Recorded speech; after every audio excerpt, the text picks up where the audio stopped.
mihirana ampalaza ny merina fahiny ihany koa tsika dia ao anatin'ny tsototany ela ihany koa zany andravahana zao fiarahana zao. Ie, eto amin'ilay toerana nanafenana ny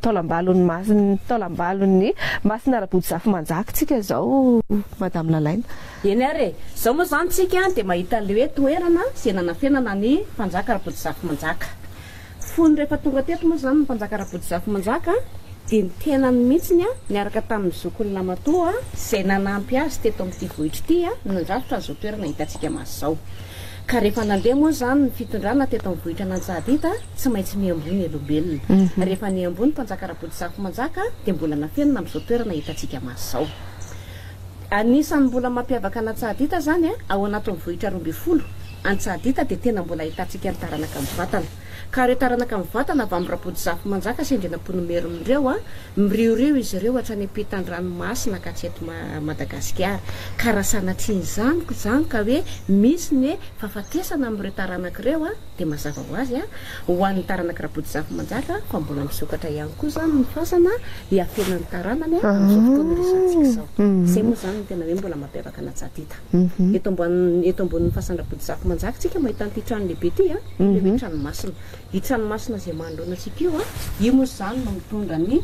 titra Antsahadita n'Antsahadita satria iray ao anatin'ny vohitra masina 12. Tranomasina moa zany ny ilazany ny hamantaran'ny olona maro azy fa misy ihany koa nefa ny olona tsy mahafantatra an'ilay fomba fiteny dia doano izy ny olona. Izay ny Rabodizafy Manjaka sy ny ankonany ireo mbola hitantsika ireo maso ireo moa zany ny tena hoe taranaka mivatana eto amin'ity toerana ity. Zato ramatoa lehibe zany ny tena hoe mbola ray aman-dreny lehibe eto amin'izao toerana masina hitantsika zao. Ato moa zany ny zanavary. Io moa efa niteneniko anareo teo hoe tsara tarehy mpanjaka Rabodizafy Manjaka. Dia tsara tarehy ny taranany tsara tarehy mitovy azy. Ie, tsara tarehy daholo mihitsy mimponina Antsahadita. Za ihany koa dia mbola mitondra ny anarana. Ie. Mbola mitondra ny anarana? Za ihany koa dia mbola mitondra ny anarany bebe zany Rapary Zafy Manjaka no nom de famille-ako. Izay le hoe tsy very le taranaka, tsy very le anarana. Izay le ndrasantsika tany anatin'ny fandarana famoa tena zava-dehibe io anarana io ary anisan'ny mbola mitana an'izany ihany koa ny eto Antsahadita. Akintsika tanteraka amin'ny Madame Lalaina sy ny tarana ny fanazavana moa zany fa ny antsika moa zany dia tena hoe ay misy ohatr' izao fanentanana foana hoe asan-dratony antsika rehefa mbola misy ny fotoana rehefa mbola misy ihany koa ny enti-manana dia afaka mitsidika ny toerana ohatran'izao. Toerana manaraka indray ary Madame Lalaina. Hitodika kely aty ihany koa zany tsika. Eto ihany koa zany tsika mahita an'ilay hoe fasan'ny zaza marolahy. Rabodizafy Manjaka zany raha tonga nanjaka teto amin'ny vohitra n'Antsahadita tsy nandeha rery teto ny tenany fa nanaraka azy teto nanampy azy teto tamin'ny alalan'ny ohatra zany zao hoe fanampiana araky ny asa tao dia nanampy azy teto ny rainy izay antsoina hoe Andriatsiramanjaka. Mpanolontsainan'ny Rabodizafy Manjaka zany ny rainy. Ary nanampy azy teto ihany koa ny zokony Lamatoa izay antsoina hoe Ratsimisotry. Dia tateo aoriana moa rehefa ny ambony rainy Rabodizafy Manjaka izay antsoina hoe Andriatsiramanjaka tsy nafenina izy eto amin'ny vohitra n'Antsahadita fa naveriny eny Lasora ny taolambalona. Fa ny zokony Lamatoa moa zany rehefa ny amboa izy tateo aoriana dia mazava ho azy fa mbola nafenina amin'izao toerana hitantsika maso zao mbola misokatra ihany koa ny fasana rehefa misy ny fahafatesany taranana. Dia reny ambonin'ny fasan'ny zokony Lamatoa reny tsika mahita an'ilay hoe trano manara. Ny trano manara zany mazava ho azy fa endrika afatarana fa fasan'andriana misy ny trano manara. Eny tompoko. Ie, mazava tsara. Izay ny resaka trano manara, ny resaka tranomasina ihany koa. Misy tena mandray noto mihitsy satria indraindray izy ireny ilainao any amin'ny toerana manampy ianao anatin'ny fikarohana izay ataonao ho an'ireo izay hoe manao fikarohana momba ny karazana rova. Vohitra masina hoentina aminao ato anatin'ny fandarana amin'ny Karenjy ny rovana Antsahadita. Anisan'ny tena hoe mbola mampiavaka an'Antsahadita ihany koa fahitantsika an'ireny tandrok'omby lehibe ireny. Izay zany mbola mampiavaka an'Antsahadita rehefa misy ny fahafatesan'ny taranaka avy amin'ny Rabodizafy Manjaka sy ny taranaka avy amin'ny Ratsimisotry dia mazava ho azy moa zany fa izy ireo dia mbola manana an'ilay vahoakany antsoina hoe Amikady Lasora. Izy ireo dia mbola manana an'ilay vahoakany izay antsoina hoe Valala Mpiandry Fasana. Ka mariky ny fifanajana dia tsy maintsy zany manolotra omby ny taranaky ny mpanjaka Rabodizafy Manjaka raha sanatria misy ny fahafatesana eo anatrehan'ny taranany. Rehefa voaray amin'ny vahoakany omby dia ataony sorona latsaka ny rà voalatsaka ny raha dia zarain'ny vahoaka ny hena ary rehefa voazara ny hena dia alaina ny tandrokomby dia apetraka eny amin'ny tendron'ny tranomasina na eny amin'ny tendron'ny tranomanara dia mety reo ihany izay rehefa misy zany ny fahafatesana nakizy ireo dia sorona le tranainy tehiry zany hoe tandroko ny vaovao foana zany no mipetraka eny tompoko miary dia mandrositsika tsara mariana moa zany rovana Tsahadita dia efa nambarako teo hoe efa lasa tranom-bakoka ihany koa izy amin'izao fotoana izao ary dia iroso ao anatin'ireo karazana vakoka izay voatahirintsika ato anatin'ity toerana ity tahirin-drazana musée traditionnel hoeto indray madame Lalaina ny fanazavana ary eto amin'ny rovana ny Tsahadita zany tsika dia mahita an'ilay hoe tranom-bakoka ity tranom-bakoka ity aloha zany dia tsy tamin'ny andron'ny mpanjaka Rabotsizafy-Manjaka zany izy ity ny misy fa eto amin'ny vohitra ny Tsahadita moa mbola ahitana ny taranaka mivatana mbola ahitana ihany koa an'ilay antsoina hoe fikambanana antsoina hoe syndicat nefa ao anatin'izay fikambanana izay moa zany dia mazava ho azy fa hita eto daholo ny taranaka izay mitoetra eto amin'ny vohitra ny Tsahadita nisan'ilay nanangana ny fikambanana ka mbola tena hoe mampiavaka nyity musée ity moa zany dia mbola ahitana n'ireo vakoka izay nampiasain'ny mpanjaka Rabotsizafy-Manjaka tamin'ny fotoanandro fahiny mandroso aritsika misy fanamariana kely tena marika kely fotsiny ilay teny mialo teo Tsahadita tsy hoe lasa tranom-bakoka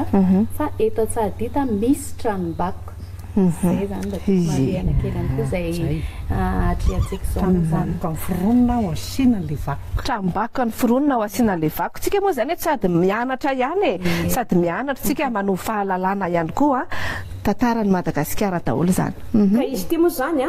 tamin'ny taona 570 naorina ity tranom-bakoka izay hitantsika maso ity mandroso aritsika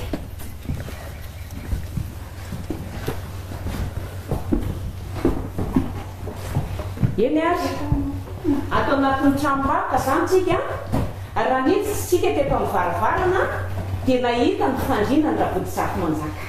zao fandriana hitantsika maso zao natsoina hoe fandrianany Rabotsizafy-Manjaka izay natsoina hoe fandriana mivadikondana ny antony ilazantsika hoe fandriana mivadikondana dia toy izao foana moa zany ny mampiavaka ny fandrianany mpanjaka ho an'ny fandrianany olon rehetra zao ny fandrianany mivadikondana aminy alao aloha mbomeko ny ramatoa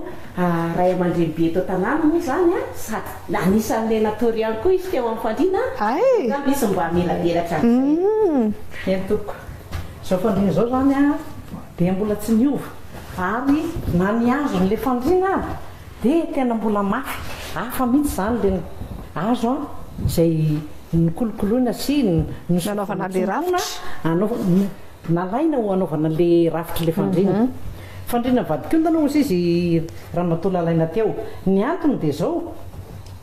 taloha zany tsika moa zao no ataovy avy ny ondako hoe zareo zany rehefa matory tonga dia na ato ny lohany na mena tsimo na mena varatra dia lasa ondana zany iny sisy mpandrina iny zay zao fandrina zao dia voatahiry tsara ary hitanareo tsara na mafamafisa fa mbola tsisy namboarina mihitsy io fa mbola d'origine mbola le tamin'izany mihitsy io fandrina io ny kidoro moa mialatsiny fa mba hatsara endrika an'ilay izy dia novana ohatran'izao fa ny fandrina dia mbola io foana zany le azo izay natoriana ny mpanjaka Andrianampoinimerina sy ny vadiny Rabotsizafy-Manjaka tsetsatsatsaritra kely raha ohatra zao tsika ka nitsidika rova tany amin'ny toerana hafa dia nahita fandrinan'ny mpanjaka somary hoe fohifohy dia mametra-pantany hoe fohifohy daholo ny mpanjaka fa ity fandrina ity dia ohatry ny gaga ihany hoe lava valapatra izany zany no pirofo hoe tena lava ranjanana ny vadiny Andrianampoinimerina sa ahoana izay angamba tompoko satria tsika moa tsy nahita fa tantara foana no mitohy dia zay zany no hita eto amin'ity sary sy zavatra mipetraka tena marina ity ary hita maso fa tsy hoe ny tantaraina zay indrindra hoe sary fotsiny jerena fa tena io tanteraka le izy za nampikely fotsiny momba nyity fandriana ty ihany a ny tenako zao mbola anisan'ny mbola natory teto miaraka tamin'ny bebe ako zany fa tamin'le tranonay tery mbola efa natory teto a zany mbola kelikely zay tamin'izany de gaga ny tena hoe ohatrany avo be zany fandriana zany fa tena mbola anisan'ny mbola natory teto zahako rafitra fahiny voafantana na ny hazo na ny rafitra fa tsy taloha dia efa misy an'izany taloha ny tena nahay amin'izany nefa na le rafitra mifandrina raha tsy misy zao mihitsy ny rafitra mifandrina fa tena hafa mihitsy le izy ataony panty ohatrany arrondi inona indray raha no tantaraina mpijery mikarenjy manaraka dia mahafinaritra mikarenjy aty aloha zany fa mba mahita amin'izao toerana izao raha niala tamin'ny fandrinan-drabotsafy manjaka ihany koa tsika mahita sary izany hoe tamin'ny andron-drabotsafy manjaka mbola tsy nisy mifankatsary teto mivohitra na ntsahadita fa tamin'ny andron-drazafy manjaka fataranaka mivatana avy amin'ny rabotsafy manjaka sy indrenam-ponomerina zay vao nisy mifankatsary teto mivohitra antsahadita atoato ihany koa tsika mahita sary razafy mandimbiliama izy moa zany anisan'le hoe gouvernoura izay nanjaka tamin'ny andro faraparany teto mivohitra na ntsahadita ary efa tsika dia mahita n'ity sary trano ity fampatsahivana kely ngamba moa ianareo zany na eny tamin'ny volana ambony lasa teo fa nisy ny famaizana teto mivohitra na ntsahadita tena zava-nisy tompoko izay teto amin'ity toeranyity nisy zany ny trano lapa anankiray izay mbola hipetrahan'ny taranaka eto mivohitra na ntsahadita tratra ny famaizana teto amin'izany toeran'izany ka ity trano izay hitantsika maso ity io zany ilay trano lapa anankiray tato anatin'ny rova tratra ny famaizana tamin'ny voalohan'ny volana novambra lasa teo iny nahaberesaka ny besiny maro mihitsy izy iny rova tsy rova samy nanana nambara ny rehetrarehetra fa eto moa zany nareo taranaka mivantana manambara an'izay hoe inona maro ny trano io tafiditra ato anatin'ny lapa dia fa ao anatin'ny rova ihany zany io zany le trano may satria anisan'ny tena ohatrany hoe nampalahelo ny olona zany hoe may ny lapa dia may ihany koa mifasana hatreto nefa zany mba nisy ny fitahian'andriamanitra nisy ny fitahian-janahary mba ny lapa izay mipetrahan'ny taranaka aloha zany tena hoe tsisy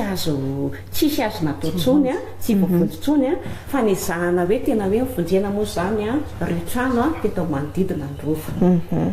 raha ikisaka kely atotsika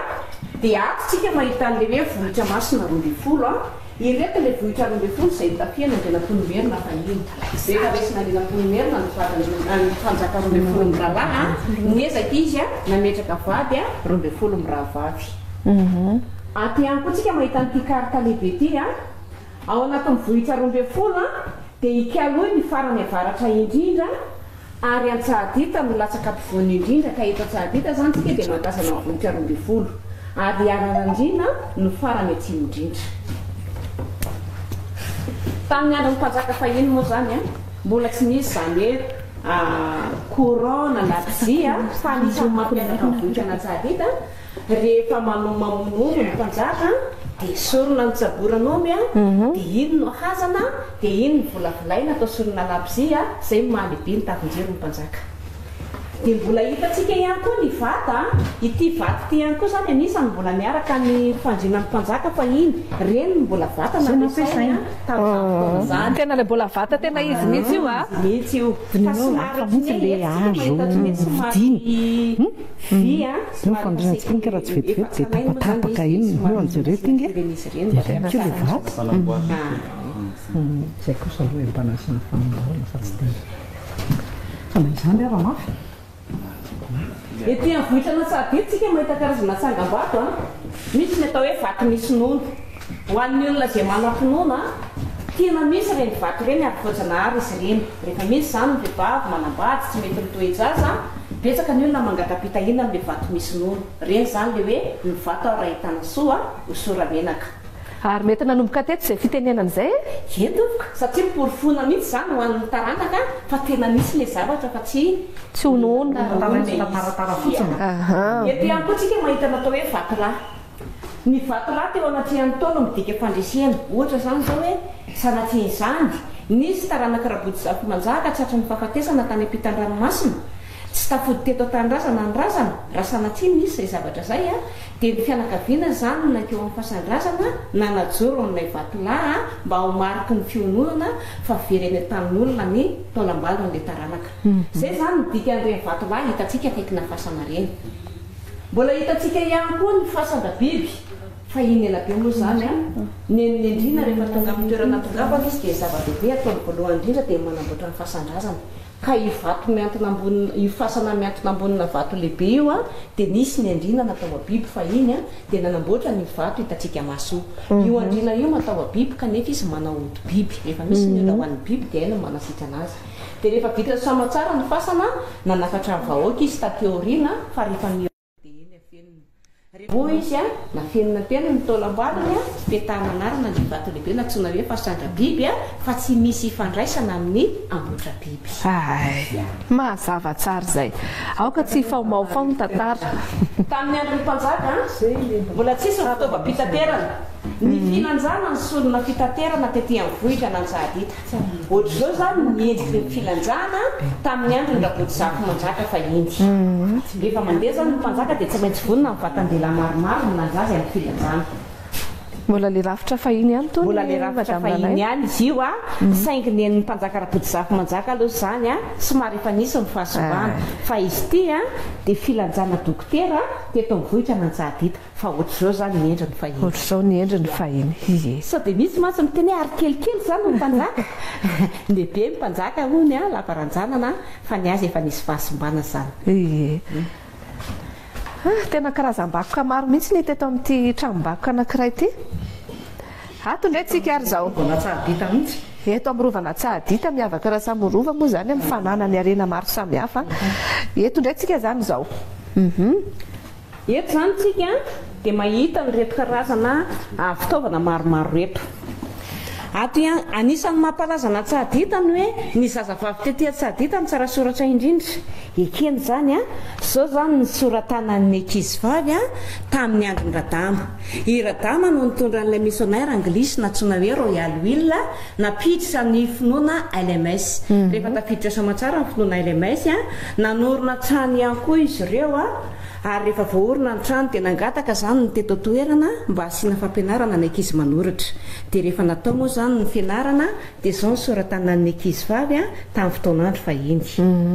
mbola hitantsika ihany koa ny anjombona tsofina rehefa mampivory a ny mpanjaka tamin'ny fotoanandro fahiny hatramin'izao fotoana zao zany raha ohatra hoe misy ny famborim-bahoaka etỳ amin'ny faritra Nanjahadita dia mbola ny anjombona ihany koa ny tsofina ary ato ihany koa tsika mahita an'ilay hoe fandraotra ny fandraotra moa zany dia fihugo izay nampiasaina tamin'ny andron'ny mpanjaka Rabotsizafy Manjaka mbola hitantsika ihany koa ny couronne izay nanaovany teto amin'ny vohitra Nanjahadita ary mbola hitantsika ihany koa ny fitsatoka tamin'izany fotoana zany mbola misy sabatra ihany koa ihany koa tsika mbola mahita ny sabatra anisan'ny fitaovana nampiasaina izy ireny a teto amin'ny vohitra Nanjahadita asa ny taranaka ty ariana ve mbola tsara soratra be daholo atao isay ny mama zao tena hitako mihitsy ohatra ity tsara soratra be tsara soratra be izy dia neny bebe anay fa mimena le izy fa ny mama tena mbola tsara soratra be mihitsy manaranaka ny atsarana ety Tsahadita na ny antsaran-tare zany na ny antsaran soratra mafinaritra asitsika mozika kely ndrara aloha mba ahafahantsika misento kely sy ahafahantsika makasaratsaina hoe tena nafinaritra zany rovana Tsahadita zany afahanao manapa-kevitra ihany koa rehefa misy ny fotoana dia tonga avy misidika ety mba mikarenjy sahoana sady makarivotra fa ity avitorona mahafinaritra mihitsy sady milamina tsara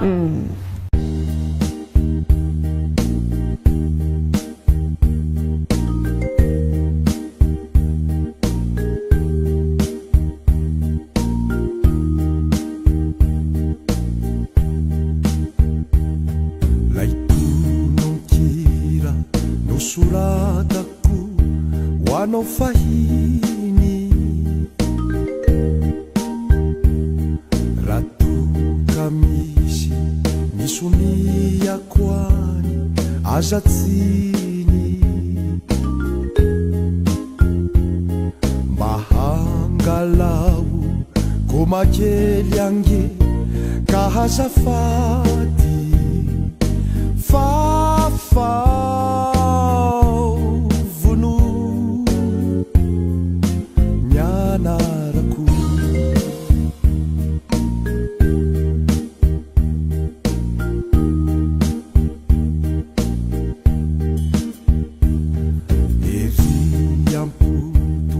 azo iray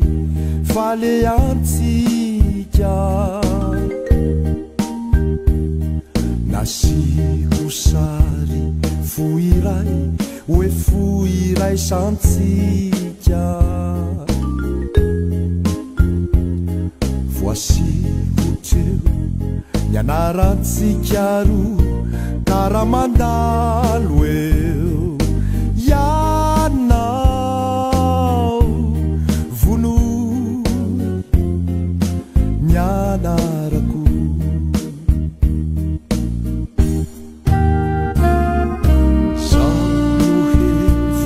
fatapaka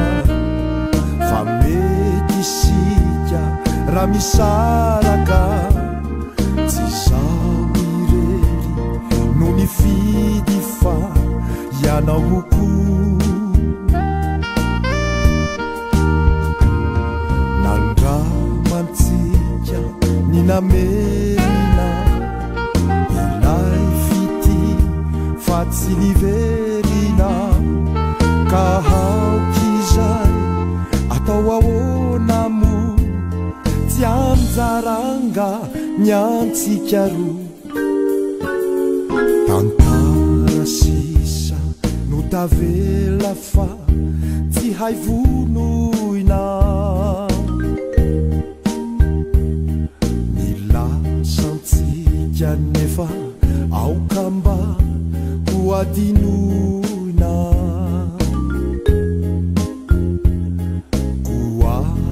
farako anao izao rehefa tsy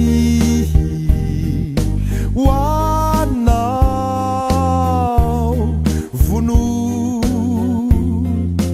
ny anarako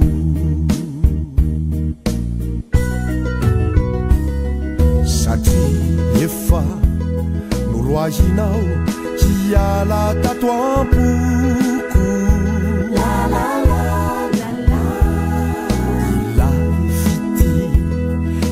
koanao kanjozary toloko dia olonka findray no miditrao mitondra aina vaovao vono ny anarako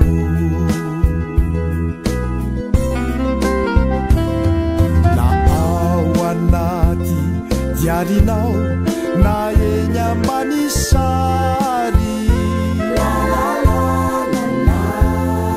na eo imolotrao na hany anaty fomarary na eny anaty kalokaloko sy hirakoasa de isa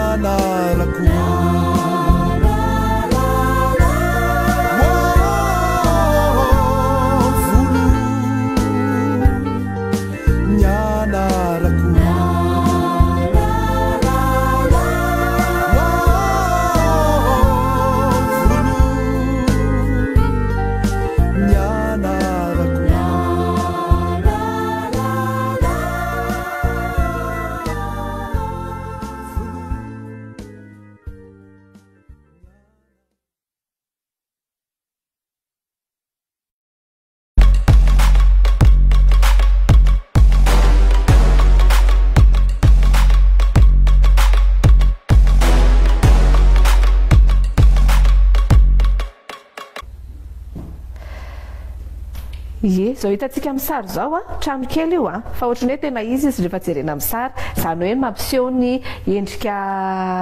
traditionnel, maison traditionnelle moa zany a, teto Imerina. Raha tsy diso madame Lalaine, hono e? Eto tsika mahita an'ity endriky ny tao-trano ity a, zao zany le atao hoe tranokotona. Tranokotona dia trano izay mipetrahan'ny mpanjaka Rabodizafy-Manjaka sy ny ankohonany. Nitovy an'ity tranokotona hitantsika maso ity ny endrik'le lapa izay nenjera teo ivelany teo tamin'ny fotoanan'ny mpanjaka Rabodizafy-Manjaka. Ny tranokotona zany a dia vita amin'ny hazo ny rindrina vita ny bosaka ny tafitrano ary vato ny tokoana zay mahatranonkotona ny tranokotona ty le vato ia ato moa zany zany dia ato zany ny endriky ny tao-trano zany hoe tamin'ny andron'ny mpanjaka zany mbola tsy misy moa zany le hoe fizarana efitrano fa ny azy tonga dia ohatr'izao zany ny endriky ny trano tamin'ny fotoana efitra ray malalaka zany dia eo no zarazara dia io ny zarazaraina tamin'izany fotoana zany tsy maintsy mipetraka foana zany hoe ny fandriana dia tsy maintsy any amin'ny alamady ny alamady amintsika malagasy dia ny avaratra atsinanana ohatr'izay foana zany dia ohatr'izay hatrany hatrany misy hoe akony ataony azao zany asorotany entana raha ny ala tamin'ny tranokotonytsika anisany mbola mampiavaka natsahadita ihany koa ny fahitantsika n'le hoe fanaovana toaka gasy ngambonareo mahenoeno n'le fomba fitenenana hoe mandrifa hariva betsaka ny olona mahafantatra an'izany rehefa hoe mandrifa hariva dia toaka gasy natsahadita zany satria ny tiany ambara isan'ilay mampalaza natsahadita io fanaovana toaka gasy io ka rehefa manao toaka gasy zany efa tamin'ny andron'ny mpanjaka izy ty misy hatramin'izao fotoana resahantsika izao dia alaina ny farimando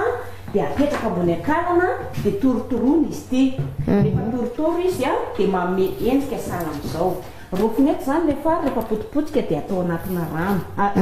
atao anatina lavaka rehefa ao anatina lavaka izy dia asiana rano mangatsiaka salomana mandritsy ny andro maromaro rehefa afaka andro maromaro dia sokafana indray le lavaka dia loarana miaraka le rano sy le fary dia atao anaty vilany rehefa ao anaty vilany izy asiana fotaka ny saron'ilay vilany mba tsy hisentona very ny vatan'ilay vilany ny boary asiana tiovarana mifampitohy ary asiana somarotry hoe karazana lakana kely asiana rano mangatsiaka fa rehefa asiana afo amin'izay zany andrahoana le fary dia mangotraka dia mandeha le entona fapatsian'ilay rano mangatsiaka iny no mitaitaika lasa toaka gasy dia amin'izay fotoana zay zany vao manomboka mandeha le entona dia efa misy le vokatra toaka gasy dia tsy maharitra zany le le mpahandro fa vao misy mitate dia efa manandrana rehefa ela mamy eo ampotonao ihany rehefa tena mitapatra fisinan'ilay tete mamy izy rehefa mamy tsisy nininina azy atao fa tsy maintsy hoe matory dia zay le hoe mandry farifay mazava tsara amin'izao ve mbola misy manao toaka gasy tia Tsahdita hatramin'izao fotoana zao zany dia mbola tena hoe mbola malaza amin'izay Tsahdita ny fanaovana toaka gasy ie ohatrohatr'izao azotsika saratsaina hoe tena maketsy dia maketsy dia maketsy dia maketsy travail à la chaîne hoe ilay fitenitsika vita malagasy asan-dratony atsika atoaka ihany koa zany tsika mbola mahita an'ireo vilany lehibe izay nampiasain'ny mpanjaka tamin'ny fotoanany fahiny mbola hitantsika zany le hoe vilany vy zao zany ny vilany vy izay nampiasain'ny mpanjaka ity le hoe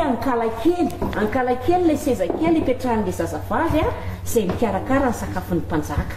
efa iny elabe zany rehefa hoe mikarakara sakafo le zazavavy ariva ny andro hibatana seza ihany koa mpanjaka dia manakaiky an'le mpandry sakafo dia manontany zany ny mpanjaka hoe inona vaovao tany ivelany tany dia mitafatafa le mpandry sakafo zay honina tonga an'le oam-pitenenana hoe takariva morom-patana mitafatafa ny mpanjaka sy ny mpandry sakafo takariva morom-patana mbola mahita le sotro be lavatango sady may atony may aroa kaza mba ataony olona hoe sotro be lavatango ratsy zao misy hoe sotro be ataoko ty sotro be miparoka ny ita ihany koa tsika mbola mahita n'ilay siny be tany manga tamin'ny andron'ny mpanjaka mbola tsy nisy zany resaka hoe congélateur zany fa rehefa hitahiry sakafo zany ny mpanjaka fa iny izay mbola be mpanao izay te avohitra anaty Tsahdita tsy misy ny maharatsy azy dia atao anatina siny be tany manga ny sakafo fa rehefa ao izy zany dia matoy foana ara-pahasalamana tsara izy amin'izay fotoana izay raha hijery kely ngetsika ny olona fahiny dia sady natezy izy zany ny anatina siny be tany manga mandava ho azy dia tena mangatsika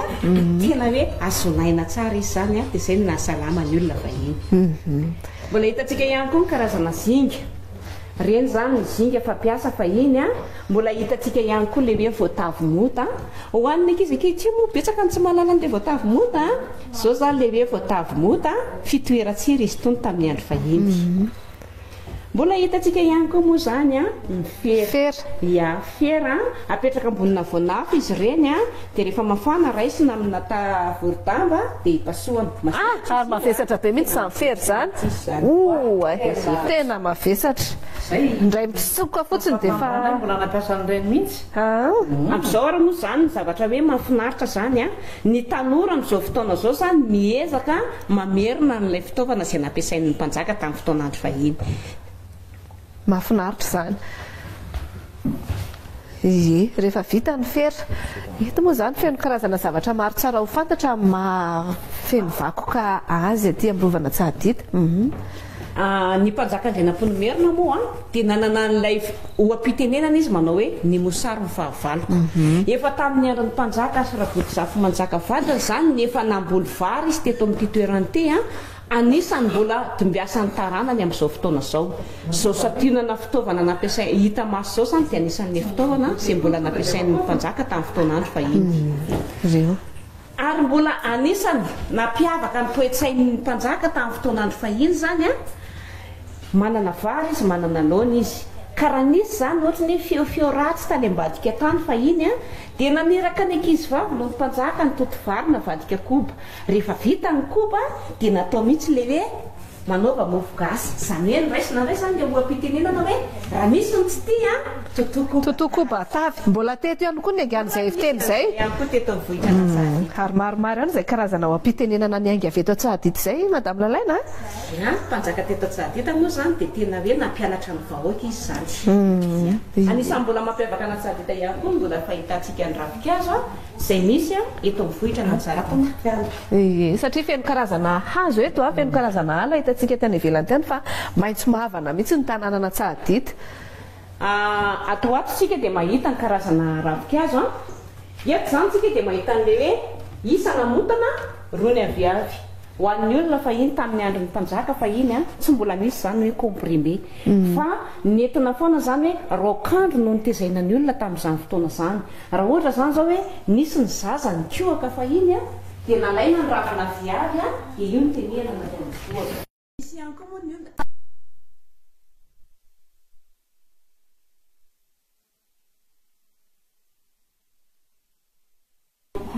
mbola hitantsika ihany koa moa zany le hoe anonoka manampy vehivavy amin'ny fampinonoana. Ato kosa le hoe ny azo tokana tsy mahala. Ato le atao hoe andrarezina antibiotika. Ny fitenenana hoe andrarezina angamba dia matetika irentsika foana. Ary misy raha tsy mahafantatra hoe inona ary zany no tena tantaran'ny andrarezina. Ny andrarezina zany dia entina ilazana oam-pitenenana olona anankiray fa raha nisy ny olon-dehibe ka nafinaritra teo an-tany mamonina ka tratrany fahafatesana ny olon-dehibe iny dia nindramina ilay fitenenana manao hoe lavo ny andrarezina. Dia mbola hitantsika ihany koa zany izay no mampatanjaka na ety amin'ny vohitra na Tsahatita. Izay rehefa rerajeraka valetsaha dia alaina iny zana dia iny ampangotrahanay dia sady androny izy iny isotroana satria hodozatra ny zana. Dia ety ihany koa tsika mahita ny tsingina. Ety aminay moa zany mazava ho azy fa misy ny toaka gasy mety betsaka ny olona somary misotrosotra rehefa faran'ny herinandro. Alatsinay ny andro mety makafokafoka izy dia ny tsingina no atao hody vavony. Misy ihany koa ny arongana atody aty ary ny anampina ataony hody atika. Izay moa zany ny ravikazo sationan'izy ireo fa mbola betsaka ny jivona azy. Ny karazam-borona ihany koa mbola fahitantsika izy ety amin'ny vohitra na Tsahatita saingy samy manana vanim-potoana fipotrany aby izy ireo. Rehefa hazo ireo mbola misy daholo sa mbola sa efa misy manontaniana? Hatramin'izao fotoana zao aloha zany dia mbola misy fotoana izy amin'izao fotoana zao ny eto amin'ny vohitra na Tsahatita ihany koa moa zany dia mbola miezaka foana manao an'ilay reboisement mamerina n'ilay hatevenany ny ala tamin'ny fotoana. Misy boky efa tranainy be ty tena efa ela. Ia, eto ihany koa tsika mahita an'ireto sary reto ato aloha zany ny endriky ny trano idirantsika rehefa maitso mibozaka. Ohatr'izao izy rehefa maitso mibozaka. Maitso mibozaka raha natadidinareo dia ity fiakaran-kely izay niakarantsika teo midizaka zany fiakarana. Iny ny fiakarana miakatra makaty amin'ny rovana ny Tsahatita fa rehefa vizaka miaka-fiakarana ianao dia tonga eto amin'ny Salé eto amin'ilay hoe ampitsinjovana. Mbola tazantsika ihany koa ity zany le vato lehibe izay tazantsika maso teo teo amin'ny lalana ampisapanana mandeha tsara tanàna tsika no mitazana azy. Ary ity ny atao hoe boky volamena tranainy anisany mbola mampiavaka an'Antsahadita ihany koa zany a ny filoham-pirenena Philbert Tsiranana tamin'ny fotoanandro izay nitondrany amin'ny Madagasikara dia anisan'ny nitsidika ny rovana Antsahadita. Io zany dia penina izay napetrany teto amin'ny vohitra an'Antsahadita.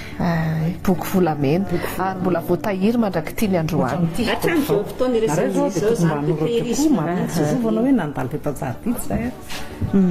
mahatsiaro fafinaretana boky volamena sao dia misy manana eritreritrinareo hoe ny amin'ny filoham-pirenena ihany hoe tehirizina tsy fa ianareo zany zay nandalo teto amin'ny vohitra an'Antsahadita ka nametraka soratanana dia tsy very ny soratananareo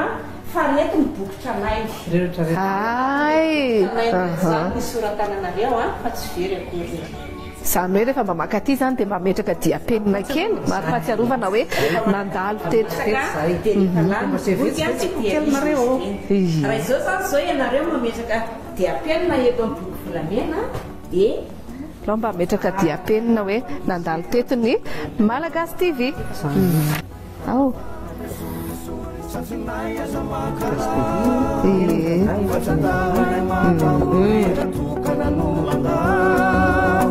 Anafana suri sasinaya zamakalao kausuri ni lalanao maitana usaradi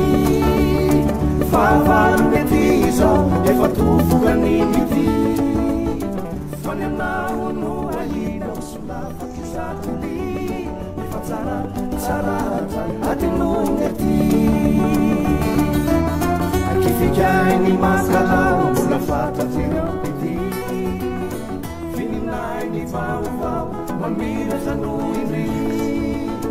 asina soni nandalo teto mialy nandalo teto iaingo nandalo teto tina nandalo teto renoa ary mino fa mijery mikareny sy ny Malagasy TV rehetrarehetra dia mbola hoavy mitsidika an'izany hoe rovana Antsahadita zany avokoa fa tena hoe mahafinaritra na ny fandraisana mahafinaritra ny miaina ireny karazakitry ny ela ireny hoe afaka makasaraitsaina ny fiaim-piaina ny mpanjaka tamin'izany fotoana ianao izay zahantaranaka aty aoriana ho tazomina zany ho arena an'Antsahadita. Ie izay ny atao amin'ity trano ity amin'ny ankapobeny sa mbola misy tantaraina ihany koa? Zay moa zany ny atao anatin'ny ankapobeny fa andany kely tsika ijeren'ilay kitambitana be da be tsika ny lina hoe ahoana ilay kitambitana renibitana zanabitana eto Antsahadita dia anisany tena hoe spesialista angambany raha zay ny tena hoe mahalaza azy amin'ny fanazavana makasika an'izay. Efa nisy ny fanazavana no etiny ihany koa fa eto ihany koa dia manana ny fanazavana ny tompon'andraikitra eto amin'ny rovana Antsahadita ato ny saritsika ary eny ary ato moa zany tsika dia atsika dia mahita an'ilay hoe kitambitana malagasy ity moa zany ny volantsika malagasy ny volana 12 zao zany mipetraka ny volana 12 amintsika malagasy ka izy ity moa zany fahiny ela be izay najain'ny Ntaolo fatratra rehefa volana Alamaty zany tamin'ny fotoanandro Ntaolo fahiny dia mifanaja ny olon-drehetra satria Alamaty zany dia natao hoe andro firavoravoana andro fanaovana joro lehibe ka rehefa volana Alamaty zany ny andro fahiny dia mifanaja ny olon-drehetra ka rehefa mifanaja dia eo zany ny olona le mandeha any Andoharano mandeha misaika eo rehefa vita ny fisakaina avy any Andoharano dia manao an'ilay hoe joro lehibe rehefa vita amin'ny joro mandeha mitohy foana zany ny fety fahiny ka tamin'izay fotoana fanaovana an'ilay joro lehibe zay zany dia mifanaja ny olona miezaka mihitsy zany hoe tsy asiana ny olana tao anatin'ny andro ny asaramanitra amin'izay fotoana izay nefany misy nindrikely misy zany raha ohatra hoe mpifankaty tsy natohatra n'ilay andro lavalava izay nanaovana fety fa misy ny somary ohatrany hoe nalaim-panahy nanao foana izy tao anatin'ny andron'ny asaramanitra ka raha tao anatin'ny andron'ny asaramanitra izy nalaim-panahy nanao an'ilay fomba tsy tokony ho atao tsy mendrika dia nandeha ny andro sy ny volana nampangain'ny ataony izy tato anatin'ny volany ny alakosy zany hoe tiako tenenina zany raha misy ny mpifankatia nangalam-pihinana tao anatin'ny volana Alamady ka nitoejaza tapoka ramatoa dia rehefa nandeha ny andro sy ny volana dia teraka ramatoa tao anatin'ny volana alakosy ary rehefa teraka izy tao anatin'ny volana lakosy a dia teo izy zany lay nanoto vitana tamin'ny andro ny asaramanitra. Dia amin'izay fotoana izay moa zany rehefa le hoe teraka lakosy ny zaza anankiray a dia mbola miazona n'lay fomban-drazana foana moa zany avoaka ny omby ray fahatra dia ampatoriana ambaravarany omby ny zaza. Amin'izay fotoana izay avoaka ny zaza ka raha ohatra zany vao hitsaka omby le zaza dia tateraka mihitsy le hoe ratsy vitana. Fa raha ohatra kosa nefa ne navoaka ny omby a nampandriana ny zaza ka voadikana omby a dia eo izy zany le natao indray hoe manambitana indray izy amin'izay fotoana izay. Zany hoe ny olona teraka lakosy zany dia azavaina tsara fa misy izy natao mihitsy hoe totombitana. Misy izy kosany a le hoe manana vitana tsara indray izy amin'izay fotoana izay. Ka rehefa misy ny olona teraka lakosy manana an'ilay vitana tsara dia eo izy zany izy marotriny hoe misongadiny izy eo. Ohatra izy raha mandeha mianatra izy a dia zaza bebe saina izy any ampianarana kanefa izy a mahay fianarana. Ohatra ihany koa hoe raha misy fifananana zany hoe hiditra hiasa amina toerana anankiray a dia izy a tsy dia manana diplôma izy a nefa misongadina foana izy zany a tafiditra amin'ny zavatra izay anaovany an'ilay fifaninanana. Ohatr'izay zany ny endrikendriky ny alakosy. Eto moa tsika dia mahita n'ity filaisy ty a raha jerevantsika zany zao hoe raha nisy zany zatovolahy anankiray a nanana ny toninandro alakarabo dia ny zazavavy miendrika aminy zany a dia ny zazavavy adzaozy. Miendrika azy ihany koa ny zazavavy adizady a ary mbola mety aminy ihany koa ny zazavavy lion. Ohatr'izay moa zany le izy. Fa raha ohatra kosa zany misy mpifankaty ka ny anankiray asim-bola ny anankiray alohotsy a dia mifanipaka izy roa reo. Io nefa tonga amin'ny fitenenana manao hoe izay nakamban'Andriamanitra oka tsy ho sarahana olombelona. Ohatra zany zao hoe eto jerevantsika linina vaventy mifanipaka izy roa kanefa mety hoe accident tapoka raha matoa. Rehefa accident raha matoa tsy maintsy nikambana izy roa zany mifanambady. Rehefa mifanambady izy tao anatin'ny tokantrano dia anjaran'izy roa mandinika. Raha nisy ny zavatra natao zany tao anatin'ny tokantrano tenerana mpivady foana ny zavatra rehetra. Raha tateraka foana ny zavatra nataony a dia tohizany zany ny lalaka-lehany fa nety amin'ny any zany le nikambana. Fa raha ohatra kosa zany hoe misy foana le indro kely amin'le fanambadiana dia mazava ho azy a fa eo zany le hoe miseho foana le hoe tsy vitivitikevitra satria olona mifanapapitana izy. Ohatr'izay moa zany izy ity a. Izy ity moa raha ity zany no azavaintsika dia lava izy ity. Fa tiana marihana fotsiny zany ahitana an'ilay kitambitana ety Antsahandita fa raha misy ny mahaliana ny olona amin'ity kitambitana ity dia tonga avy ety Antsahandita dia ity tsika mifanazava azy tsara. Zany hoe azony olona atao zany ohatra hoe misy mpifankaty azony atao ny manadiady kokoa hoe mety ve zahay ahoana ny vintanahy sy ny karazana izany dia eto zany dia efa afaka makatoky hoe tsy mety ny antsika roa fa tsy fanipaka na hoe mety ny antsika roa fa andao hitambatra. Azo atao zay zany? Azo atao tsara mihitsy zao zay a. Ve rehefa misy ny olona zany mba hijery ny mpantonérany dia azony atao mihitsy ny mba ohatry ny ahoana zany mety amiko. Dia akasatinana kely tsika ohatra zany hijery mpifankaty anankiroa tsika alaitsika ohatra zany zao hoe rangahy alakarabo. Raha matoa ataotsika hoe inona ary ny rangahy alakarabo dia raha matoa zany ataotsika hoe aiza raha matoa zany ataotsika hoe adzaozy. Raha izay zany jerevantsika dia anisa filaisitsika 12 ny fidonana io. Raha miala atao amin'ny alakarabo zany zao maka atao amin'ny adzaozy jerefa mahitsy be ny filaisy tonga dia directa be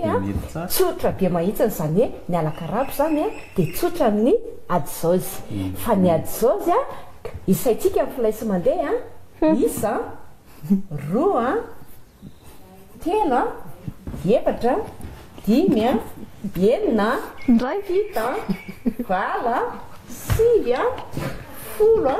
raika ambin'ny folo. Ny adzaozy zany dia sarotiny amin'ny alakarabo.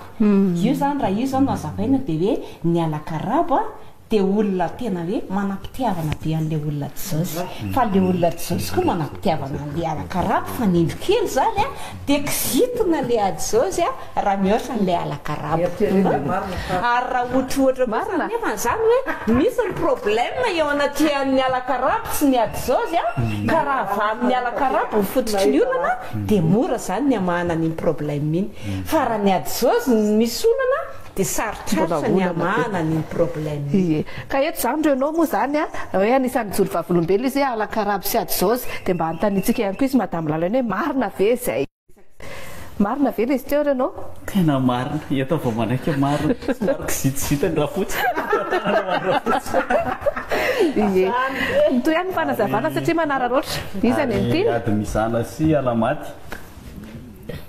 eto izay zany zao tsika raha hijery ny toetoetra ny ady mizana sy ny alamady a raha jerevantsika aloha zany a dia mifanohatra izy ireo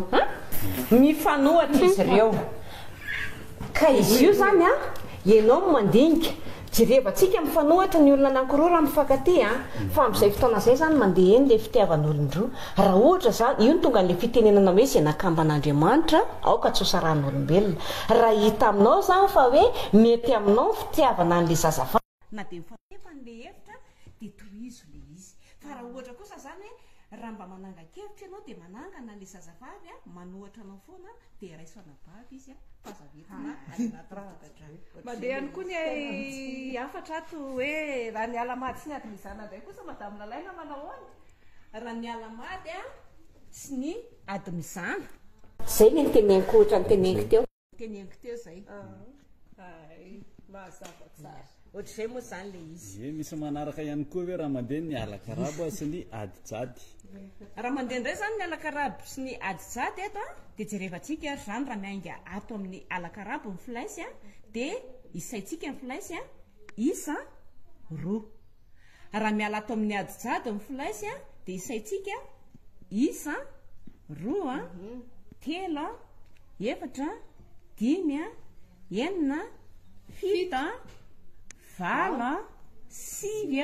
folo roa sy ny folo roa amby folo raha io zany raha nitoetra ny olona nijerena dia ny olona alakarabo a olona tsotsotra fa ny olona adijady a dia olona kizitina ka raha lehilahy no mitondra n'ity volana adijady ity a dia natao izy hoe lehilahy masika tearina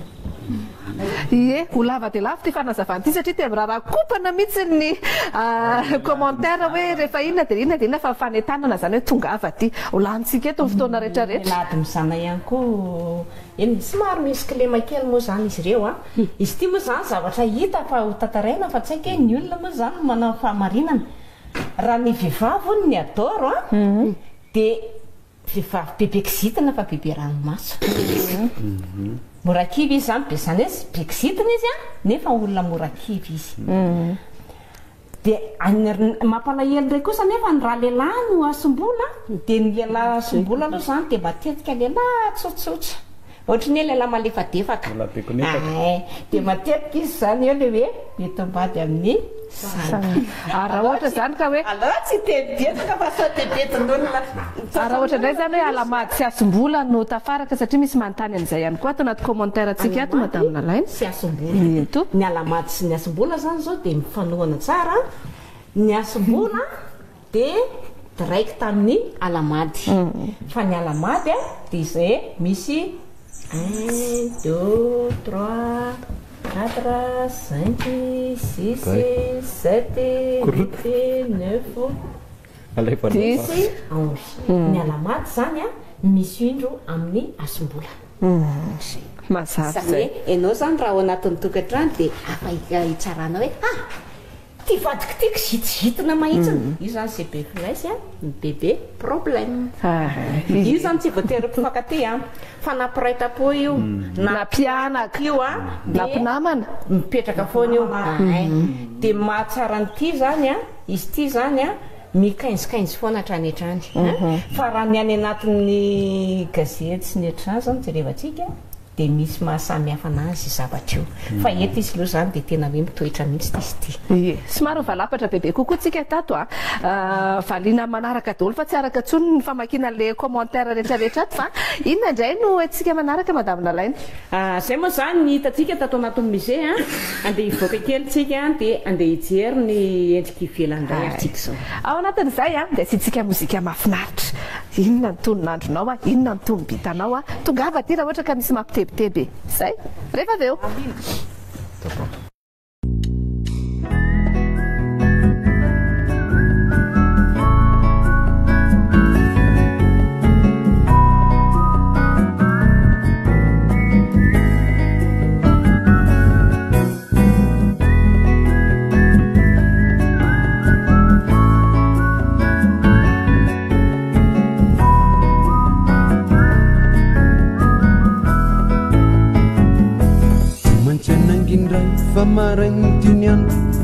iatrika mitolo-piainana andavanandro tsy maintsy ny ao an-doha fa mifoteny hoe io manandeha tsy maintsy afenina mipaozy rony aditsaina fa zamba mizaka ny azy apotsy lazaina ka ro manamitsika mba tsy hotaratra loatra ny masombahoaka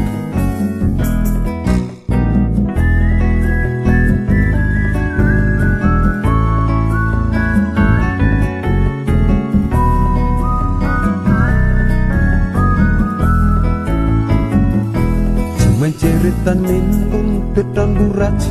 na erika na rivotra natsika mivavy tsy maintsy tonga lera mantsy mba hoporofo fa mbola mazoto nambiakotsy drazarony arety samihafa hodina tsy tafazy fijaliny kazaky tsy maintsy miezaka mijorona savolahy fa tsy ankitaray tsy maintsy ajaina ny asa fizono maranga fa raha ny volano antenaina very fanahy napena kely ny azy to tsehotsehona fa tsy ampiany foana miatsy ny karama tsy voaray de fa vita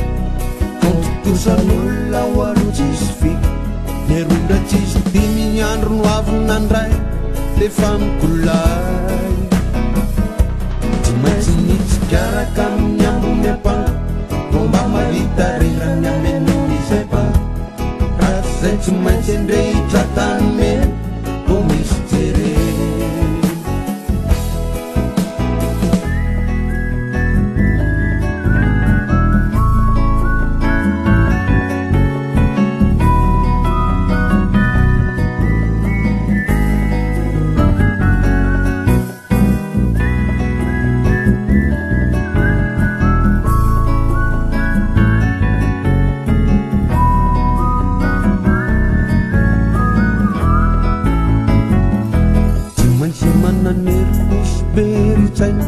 raha asa tena mivelomanako antenainy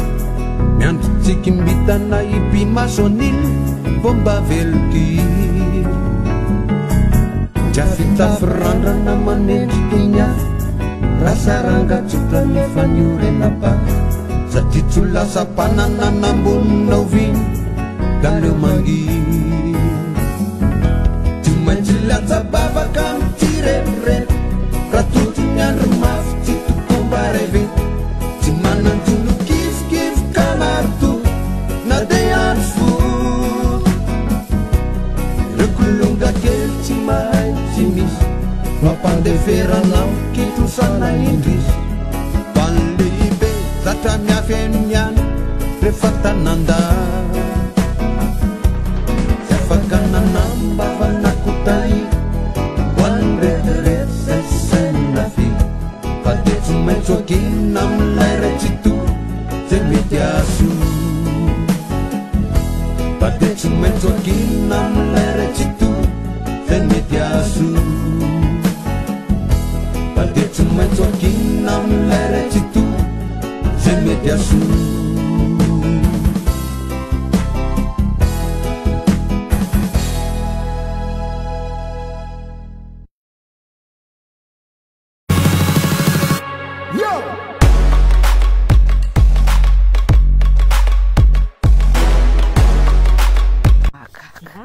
misy hazo anankiray zany ato amin'ny vohitra Antsahadita izy io moa zany dia hazo vitsipamana fa eto aminay no ahitana anazy.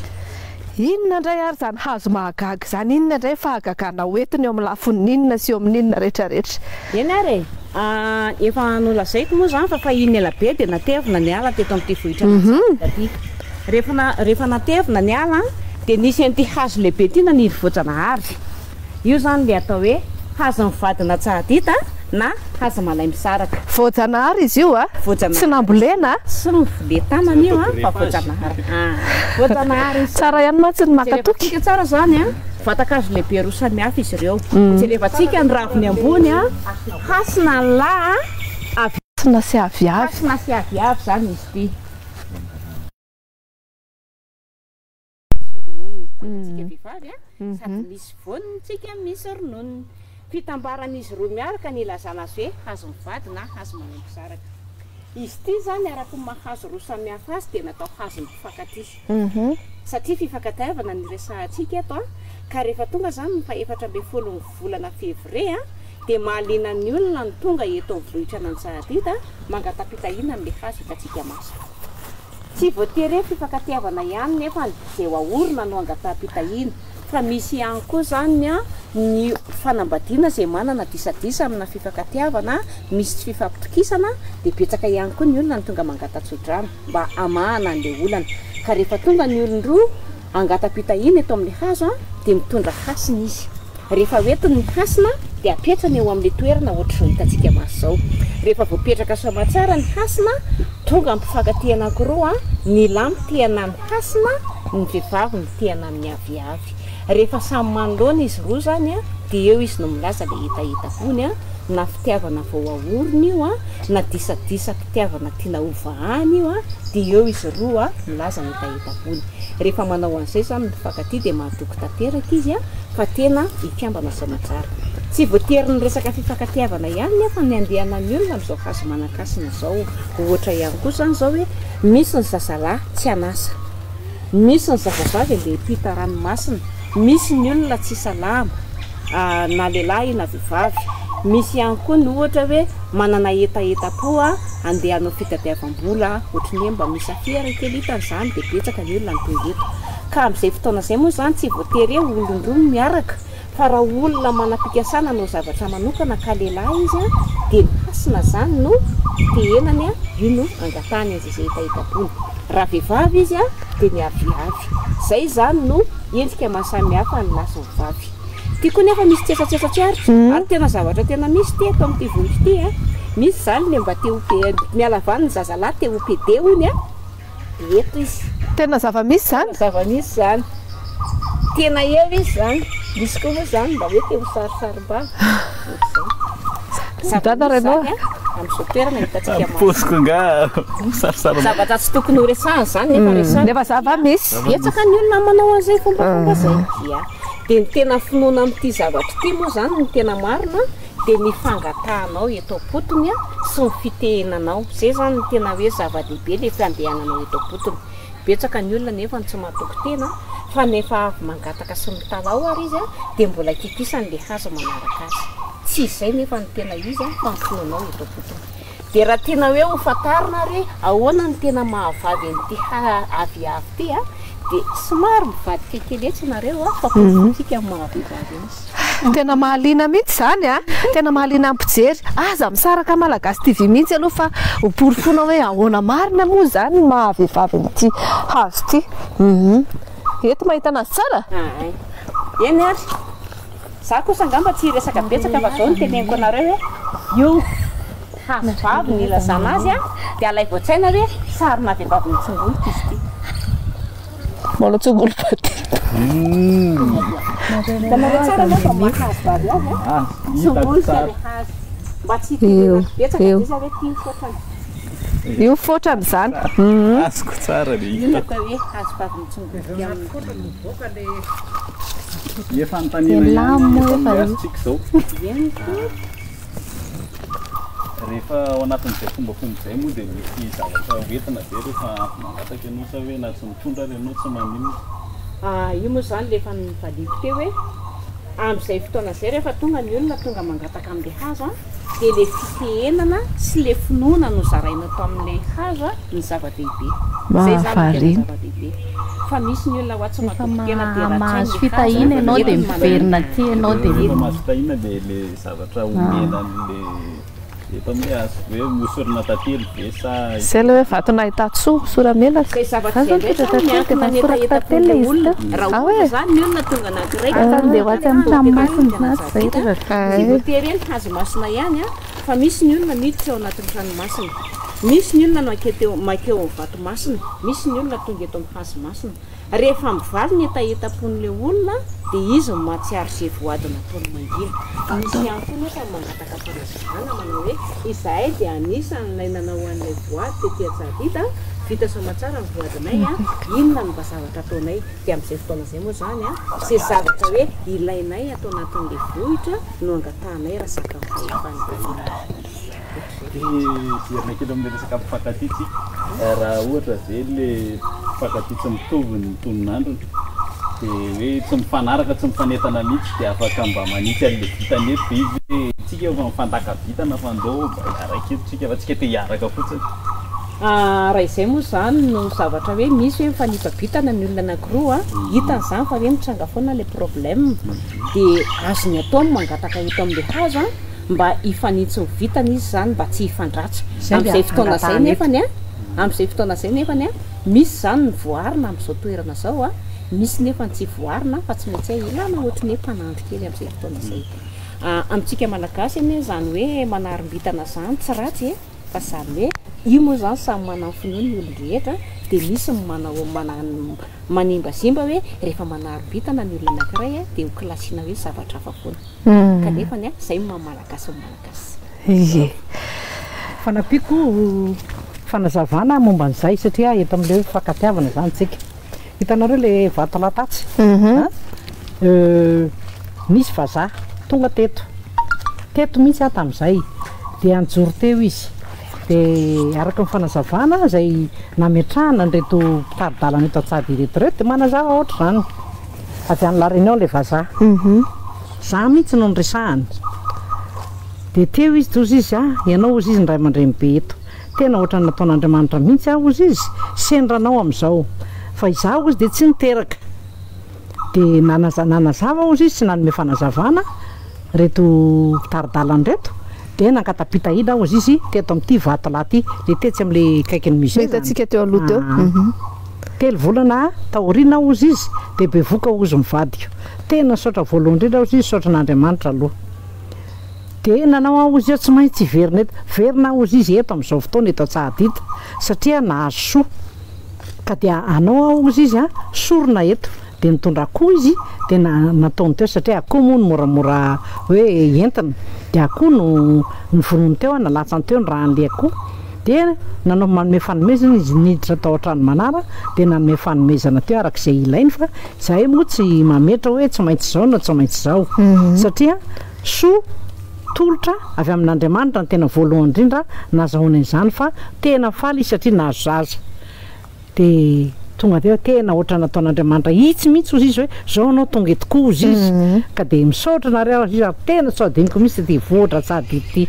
zay moa fanazavana fanampy fanazavana momba nyty azo ity zay ny tiako ohatrany hoe tsetsatsiaritra kely omeko anareo zany hoe tena marina ve sa be fotsina fa tena za mihitsy tena masoko mihitsy ary nresahan'le vazaha teto zay sationany fotsiny zany fa besaka nefa nahazo fahasoavana angamba teto amin'ity rovana Antsahadinta ity izay kopahan-tanana sy rariana soa ary mbola anentanana ampijery rehetra ihany koa ho avy aty amin'ity toerana ity. Inona tsy dia antsika farany Madame Lalaina sa zay ve ny azo nresahana aloha tamin'ity andro anio ity? Zay aloha zany ny tena hoe zava-dehibe teto amin'ny rovana Antsahadinta fa eto zany dia manentana Antsahadinta zany raha tonga ety amin'ny vohitra n'Antsahadinta ianao dia mahafinaritra ny toerana indrindra fa maintsy ny bozaka maintsy daholo tsy vidina fotoana zao fiakarana miakatra mankaty amin'ny vohitra n'Antsahadinta mety kivikivy ihany ny olona fa rehefa tonga eto zany ianao dia tena hitanao mihitsy hoe mahazo rivotra madio ianao kalma tsara ny toerana azonao hipetrapetrahana.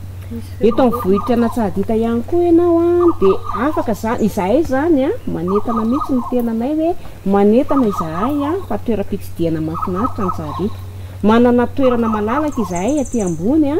azo anaovana ohatra hoe fivoriam-pianakaviana azo anaovana sakafo malagasy zay etaetapon'ny fianakaviana zany na fiangonana io na fianakaviana na sekoly dia mandray zany izahay aty amin'ny vohitra n'Antsahadinta ny akoatr'izay ny rano zany dia sarotraritra satria hitanareo tsara hoe ambony toerana izahay apetraka ihany koa hoe misy ny toeram-pivoahana gratuit izy io fa amin'izay fotoana izay kosa zany dia azominay foana hatreto hoe ny fady dia anisan'ilay mahasarym-piaro anay atao amin'ny vohitra n'Antsahadinta ny resaka kisoa sy ny resaka tongolo zay ngamba ny azoko atao hoe amehezana azy fa ho atolotra amin'ny bebe ngamba ny atao hoe famaranana nyzay tokony hoe faranana eto amin'ny toerana miaraka amin'ny fanentanana ihany koa bebe misaotra betsaka indrindra aloha voalohany indrindra Malagasy TV tonga teto amin'ny fitoran'ny ity tena nafinaritra ary mino fa natsapy izy ireo fa afapo amin'ny fitsidihana izay natao androany ny fanazavana ny toerana moa dia efa natao izay hatanteraka azy tsara sy hatomombana sy habetsaka ny fanazavana momba ny toerana Itasadita noho izany fitsidihana izay natao eto Andrano zany dia manantena antsika rehetra na eto Madagasikara na any ampitan-dranomasina izay mijery sy mahita ty fandarana ity mba ho tonga eto Antsahadita dia tongava soa daholo re. Ie, dia isaorina be da be na ny mpitaridalana za antsointsika hoe guide isaorina be da be ihany koa ny taranaka nanamafy an'izay tantara izay ny tantarantsika ny tsara ho fantatra ety amin'ity rovana Antsahadita ity rehefa tonga ety fotsiny dia ny fahadiovana sy ny fady atsaina tanteraka mba ho voatazona foana ilay filaminana. Mahafinaritra be ilay feom-borikely miaraka amin'ny tara-masoandro vao maraina. Ahoana afapo tsara ianao renao? Afapo tsara ankasitrahana daholo tsika rehetra ny teny kely anam-pinainy izay efa voalazany ray aman-dreny lehibe teo arovo foana ry zareo indrindra fa itsika izay ponina ety Antsahadita arovo ny anisan'ny hoe fananantsika izy ity fa tsy hoe ho an'izay taranany rehetra ihany fa tsika rehetra zay. Ie, dia mankasitraka re mankasitraka anao niaraka ny karenjy taminay raha pitsy toerana hafa indray fa izay aloha zany ny azona tolotra tamin'ito androanito dia isaorina be da be ny mpijery Malagasy TV kopana tanana manokana ihany koa ny any ivelan'ny Madagasikara izay manaraka mivantana amin'ny pejy Malagasy TV sy amin'ny YouTube ihany koa. Isaorina ny tiana sianiko teo amin'ny lafiny teknika napita mivantana amin'ny sary pra ihany koa any ambadimbadika any izay mandravaka ny resy mozika sy mampita ny sary mivantana any atokantranotsika tsirairay avy any zay manaraka indray mikarentsika ndahoary.